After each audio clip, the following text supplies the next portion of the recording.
reliable as ever. Powered by Friends and Family Credit Union. It's time to bring a friend into the family. On News Talk 1480 WHBC.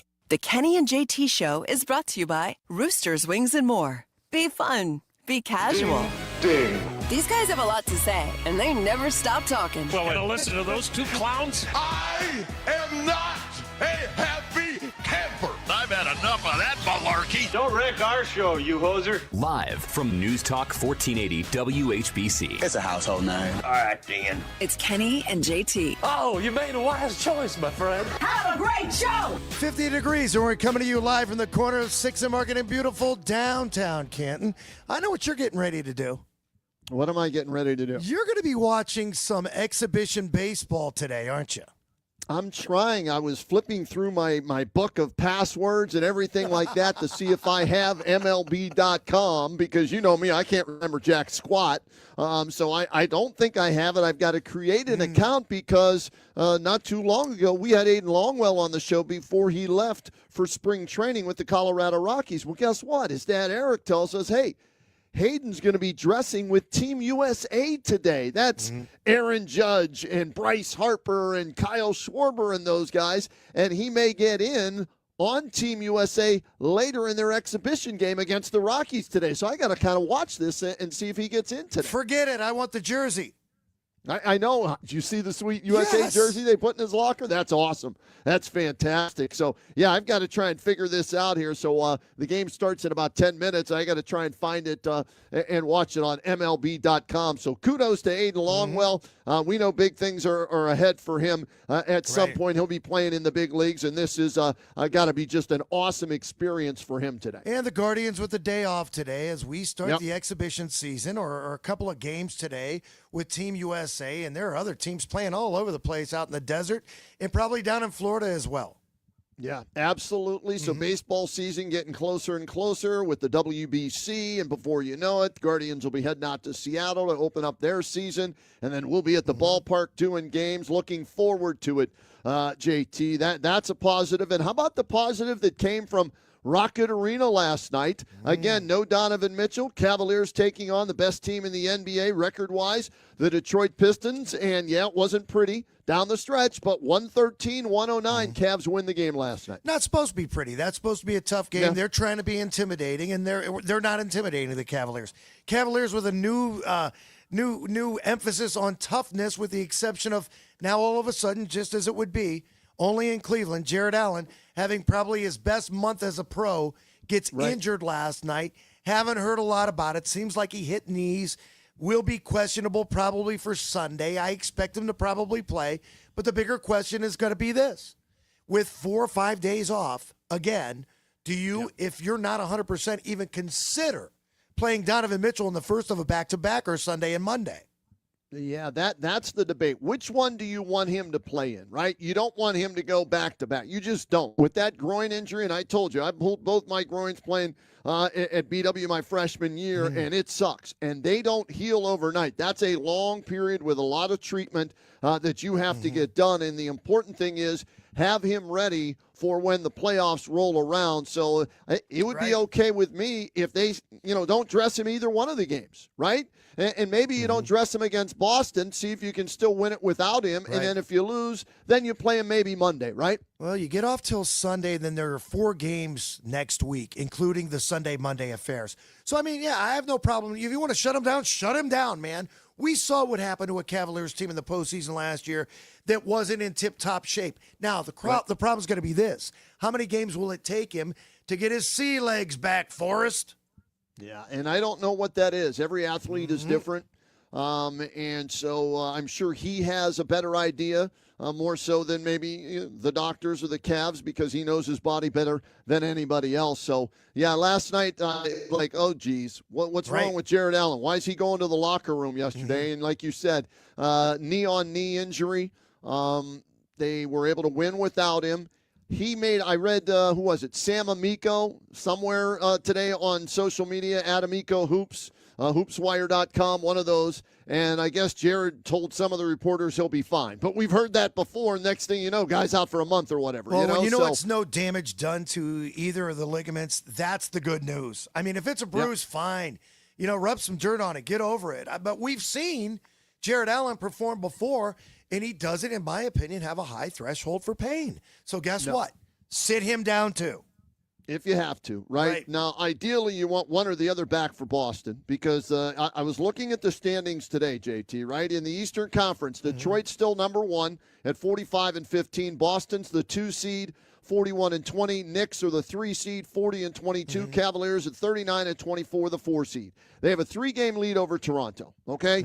So based on what I've seen the last couple of years and with this Cavaliers team this year, just finish in one of the top 4 spots, right? And 4th might not be bad, all because, be honest with you, I think the Cavaliers match up better with Detroit than they do with Boston or New York. That's just me. So the Cavaliers need to figure out their plan of attack for the remaining, 19 games left now, and decide which way they want to go. They're 2-2 against the Pistons this year. They're 0-2 against the Celtics, who they play Sunday, and they're 1-2 against the New York Knicks. So they have a losing record against 2 of the 3 teams and only 500 against the other. So the key will be health for the playoffs, and I think that's what they should prioritize. Well, I look at it this way. The new-look Cavaliers are 1-1 against Detroit, 1-0 against the New York Knicks because those other losses came before the trades came. Now, the problem with last night's game for me is I look at this game a little bit differently. Jared Allen goes out, and we understand where he was at time-wise and what he had given to the game, and he hadn't scored a lot of points. He hadn't gotten that many rebounds. The problem with last night's game, as I see it, or maybe a good thing, is the fact that when you rely on Craig Porter to out-rebound Evan Mobley, that could be a problem. He out-rebounded Evan Mobley. He's a 7-footer. This dude's coming in there dunking the ball, 5 offensive rebounds, 8 total rebounds, and you would think that I was talking about Evan Mobley. I'm not. I'm talking about a backup point guard, and that's not right. Yeah, normally, that doesn't happen. But give credit to Craig Porter, right, last night, as he was able to, find the nooks and crannies and get between all the tall timber and get those rebounds and keep possessions alive. And he, along with Thomas Bryant, were the 2, players I thought that really helped them win the game yesterday coming off the bench. Jalen Tyson as well with 22 points. I mean, this dude's like a leader. He's a dog. These are the things that we're missing early on in the season. And when you couldn't rely on Darius Garland, you never knew what you were going to get anyway, whether or not he'd be healthy enough to play, give you minutes, be your leading scorer, do whatever. The idea here is the fact that this team's attacking. I like the way they play. And again, you're going to take it with a grain of salt because it is still the regular season. But they know what's ahead of them, and they played well last night, and it was a fun game to watch. Yeah, and you know who else we have to give some love to? He only had 7 points yesterday. Keon Ellis is a dog, man. That dude mixes it up. He doesn't care how tall you are, how big you are. He fouled out, right? He used all 6 fouls. I love it. That's fine. He's a guy coming off the bench. I don't need him to only pick 3 fouls. Be aggressive. Get in their face with Jalen Tyson. Got to give him much love as he really kept in check Cade Cunningham. Did you see what Cunningham shot from the field? 4 of 16. It was his lowest point total of the season. He only scored 10 points. That's all you need. And he's in his face the entire time. And that's what you need. You need these guys. We talk about being a dog, but you know what else you need? You need a pest. And one of the biggest pests on this team is the guy that everybody said they didn't want to have to face any longer, and that, my friend, is Dennis Schroeder. The dude is awesome. Yeah, he hit 2-3. When he's making his outside shot, he has that scoop drive layup that if I'm a defender, I'm backing off him every time, and I'm daring him to shoot the 3. But when he makes it, then you got to come up on him. He goes right by you, and he gets that one-handed scoop off the window. Those additions so far, right? With James Harden, Keon Ellis, and Dennis Schroeder, they have paid dividends already for this basketball team. It's funny, Kenny. It's like a changeup in baseball, and it's no different than what we talked about Ty Jerome last year. He was at such a slow pace that guys couldn't possibly block his shot. You're seeing the same with Schroeder, although it's more quickness. He gets there so fast, the bigs can't possibly catch back up and block his shot. And now you've got James Harden in the lane. Lord only knows what he's going to do. He's going to throw up a runner. He's going to throw up another alley-oop. We don't know. One of the reasons why he's turning the ball over so many times is guys don't know that the pass is coming. And that thumb is bothering him. I watched it closely yesterday. how he was handling the ball, and that affected him on 2 of his 5 turnovers. And there were other times where the ball came in, and normally you catch it with 2 hands, and you see there that's his strong hand, that's his left if you're watching on our YouTube page. And he's fine with his left. The thumb that's taped up is his right. So he's trying to avoid as much contact with that right thumb. And I think it might be affecting his dribbling the most when he's trying to cross over and create some space. Yeah, it could be. And you would expect that to happen too. The good news is, again, it's on his offhand. It's not his shooting hand. So maybe you take some of that ball handling out of his, job discrepancy, description, whatever you want to call it. Probably when Schroeder, depends who's in the game, right? When Schroeder's in the game, sure, you can have Schroeder run the offense. When Donovan Mitchell's back, that'll make a big difference of who's running the offense and everything. But, even though he shot, 5 of 17 last night, Harden with 18 points, 7 assists, in the game, so he can impact the game in other ways than just with scoring points. And here's, I guess, the good news. You played Detroit in 2 games within a week. Should have won both of them. Got screwed by the officials. Made some bad decisions and turnovers that cost you the other game the other night. You win last night, and you did it without Donovan Mitchell, right? So you played them, even Steven, if you will, without your best player. Get him back for the playoffs should you meet them in the second round. And, it's going to be a different look for them that they will not have seen since the trades. Absolutely. Cavaliers got to be looking at themselves going, we're not afraid of anyone, especially Detroit. I don't care what their record is, because now with the new look Cavaliers, we're the team everybody doesn't want to have to face because you don't know what you're going to get. And obviously, Detroit's got to be looking at themselves feeling the same way, that we were lucky to win 1 out of the 2, and we didn't have a chance really, even though – down the stretch last night, Cavaliers blew a 9-point lead Friday, almost blew a late lead yesterday, but they didn't. And that's the real good news. And even if they had blown a late lead, I think they're in Detroit's head, don't you think? They got their attention. I don't know if they're in there because Detroit's the number 1 seed in all of the NBA, right? So, but, yeah, they got their attention for sure. And by the way, Jalen Duren is a beast, man. He is. That dude is rock. He knocked down 3 Cavaliers on 1 rebound. They felt like bowling pins. God, that's one guy taking out 3 Cavaliers. He's listed at 6'10", 250. He's all of that 250, and most of it's muscle. And I'll be honest with you, I didn't remember him in college. I'm looking at his stats right now. He's an all-star for the first time this year, right? I had no idea who this guy was. Came in averaging a high of 13 a couple of years ago. Now he's averaging just under 20 points a game and 11 rebounds a game. This dude is a handful and a problem for the Cavaliers, just like that Alpern Surgeon or whatever the hell his name is for the Rockets beats the hell out of us. I can't even pronounce his name, but he kicks our ass every time we play him. So those are guys that scale me. Well, that's fine. But the good news is this. He had 33 against us on Friday. They held him to 24. So let him get his. Let Cunningham get his or shut him down and take on that team. You're going to do like teams used to do to us when LeBron James was here. You either let LeBron get his or you try to shut him down. So, I mean, obviously they've got things to think about. They've struggled as of late with a couple of the better teams, even though I believe they beat the Spurs, but they're going to have a hard time. And now look out for, here come the Knicks again. Yeah. By the way, it's Alperen Sengun. Sengun is the 6'11", 243. Those are the guys that give, and that's why Jared Allen didn't play well last night, right? Maybe. He was getting shoved around. He doesn't like the contact. I don't care, how good of a month he had. I'm not, saying, he left the game with an injury and didn't come back because he didn't want to face them anymore. But those are the guys that give him and Evan Mobley. Now, I will say this. Evan Mobley had the best spin move. That was amazing. Yesterday that led to a dunk. And Brad Daugherty has been saying it all year long, with John Michael. Well, he's just got to be quick, make a quick move to the basket. And he did that yesterday, and it was a dunk. And I was like, damn. Will the light bulb go on and stay on for him? You know why it doesn't? Frustrating. Every big man has, I guess, the idea of what they expect Evan Mobley to be. We talked to Larry Nance Sr. He wants him to hit that little hook shot, sky hook, so to speak. Maybe Brad Doherty wants him to make the move to the basket. So everybody wants him to do something different, and it seems as though his coach wants him to shoot the three. So maybe they have this kid all screwed up. I'll tell you what I really like in this game last night.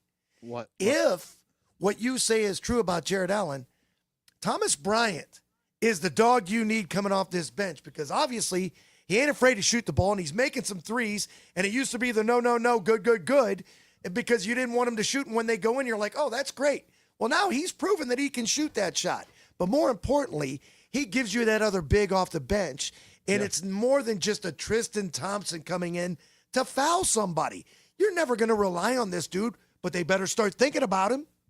Yeah, Kenny Atkinson last night gave him a lot of credit, and he said, look, we got to credit our front office, right? That was an under-the-radar signing, and I remember what he did to the Cavaliers last year in that playoff series. I was like, who the hell is that guy?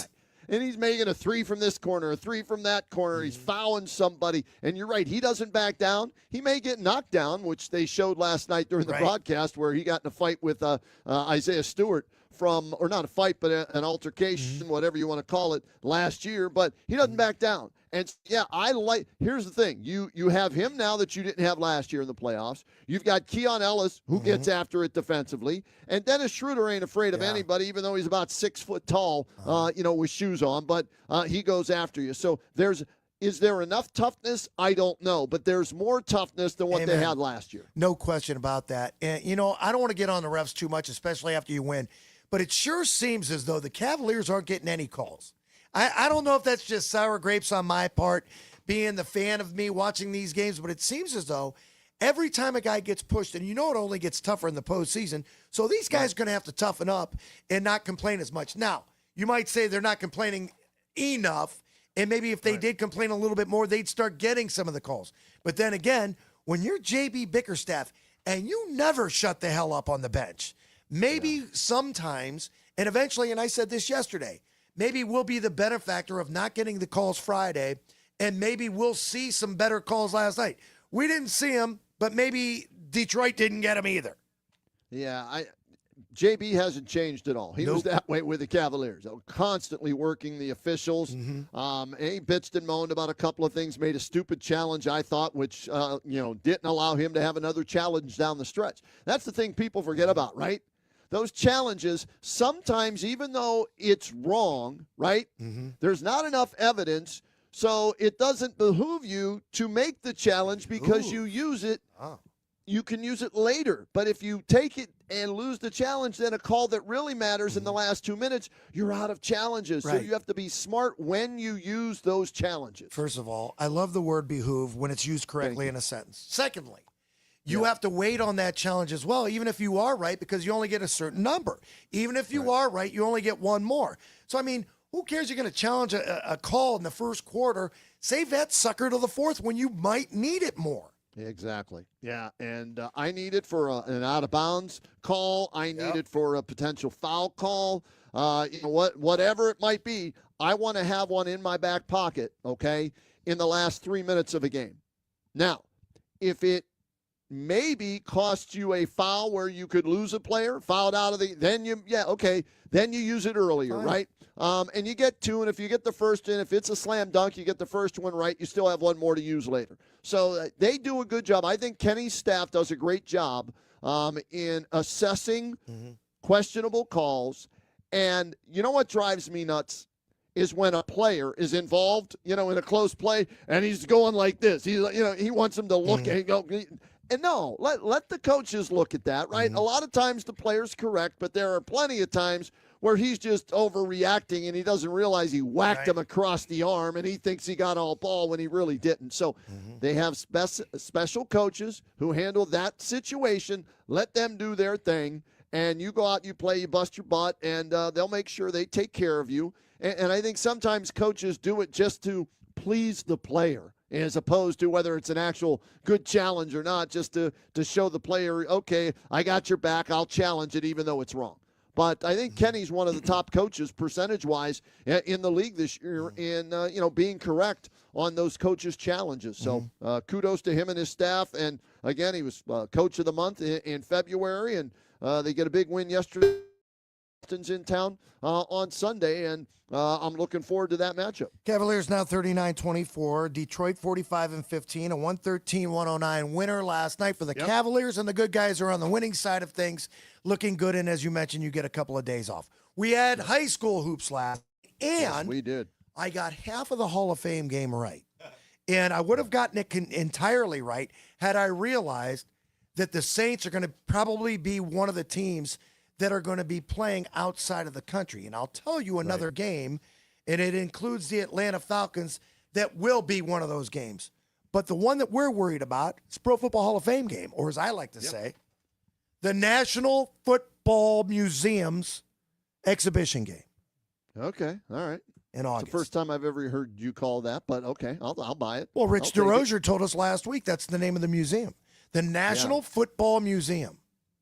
Hey, Brian, this photo that you have up on our YouTube channel, can you change the photo that I posted on the website and put this one in? So when people go to our website, WHBC.com, they'll see this photo as the title photo of the story that I did earlier, all right? Because that's a great photo right there, Panthers and Cardinals. So it will be the Panthers and Cardinals in this year's Hall of Fame game, representing, like I tell you all the time, they do this now. And it's pretty cool, I think, representing two of the enshrinees that are going in. Obviously, in this case, Larry Fitzgerald and Luke Kuechly. Yes, so that's nice, and they'll have a nice contingency of fans, I'm sure, especially from Carolina coming in for the game, and for Luke Kuechly. It'll be interesting to see how many Cardinal fans and 49ers fans come in from clear across the country. Think about it. You're going to get a lot of Pitt fans, Larry Fitzgerald. Thursday, good August 6th is the Hall of Fame game. Yes, great point. And, like me, all us kicker fans will be there to support Adam Vinatieri, only the third kicker going into the Pro Football Hall of Fame. I should have done some homework. I haven't looked. Where did he play in college? No clue. No idea. All I know is Patriots and Colts. That's all. I have no idea where he kicked in college. But along with Jan Stenerud, the first pure kicker to go in, Morton Anderson, who knocked on his door, and now Adam Vinatieri, to me, the greatest kicker in NFL history with how many big kicks he made. I'm all about the kickers, you know me. And unfortunately, Ryan Day isn't. It may have cost him a national championship a couple of times. So kickers are important. I don't care what anybody else says. So once they tell us who the game is, and we're going to speak with Rich DeRozier, we'll tell you all about ticket sales and everything else with Pro Football's greatest 2 weeks, actually. And it'll be here before you know it. Yeah, looking forward to it. And we always have fun at the Pro Football Hall of Fame weekend. Get to ride in the parade, which is always a good time. And talking with some of the Hall of Famers that come in for that are different from the residency program that you and I have had the honor to be a part of. We always look forward to that. And Arizona, Carolina, hey, we'll see. I got to look up and see who might like local ties, either to Ohio State or something. You know what I mean? If there are any involving those two teams. By the way, speaking of the Hall of Fame residency program, my brother called me last night. He's down in Nashville. He's like, dude, that Joe Klecko, that we gotta find this guy. We gotta hang out with him again. He was incredible. He was so funny. He was like, this dude's done everything from boxing to movies. And he's a member of the Pro Football Hall of Fame as well. Unreal. I did some reconnaissance work, okay? I went into the main part of Medina, Ohio, and I found a place that makes homemade pierogies. Oh, nice. We are golden, dude. Whenever he comes back, okay? And JT. They better be good. JT. Absolutely delicious. I got the potato, bacon, and cheese pierogies, okay? Fabulous. Hey. And I tried for the first time cabbage pierogies, and they were pretty good as well. Over 20 different flavors. You know what we should do? What? We get closer to this, and we know he's coming back because he told us he wanted to come back. Right. We have our own pierogi off. Oh, okay. You know how they do a chili off, chili cook-off, rib burn-off? We're going to do pierogies. Let him be our judge, and he'll tell us which ones are the best. You know what? I think he just wants to eat them. No way. He doesn't want to judge. He just wants to eat, man. Judge them to his own. They're not as good as mine, but I'll try them. They ain't cheap, I'll tell you that much. Really? 6 pierogies were like $7.50, $8, $9, or $10, depending on which pierogies they were. All right, so you get a half dozen. But I'll tell you what, they're worth it, man. Oh, the bacon potato and cheese pierogi with sour cream on and load them. I made a vat of butter to put them in when I cooked them and everything. Oh, I don't care if it's healthy or not. It's delicious. That's how you got to do it, man. That's the way my grandma did it, Grandma Zemensky. She had a pan full of butter and put them in there and then put them in the oven. That's how I cook them, and I think Joe Klecko would enjoy those as well. All right, we'll talk more Hall of Fame stuff, including the game this year with Rich DeRozier. He joins us next, the Chief Communications Officer at the Pro Football Hall.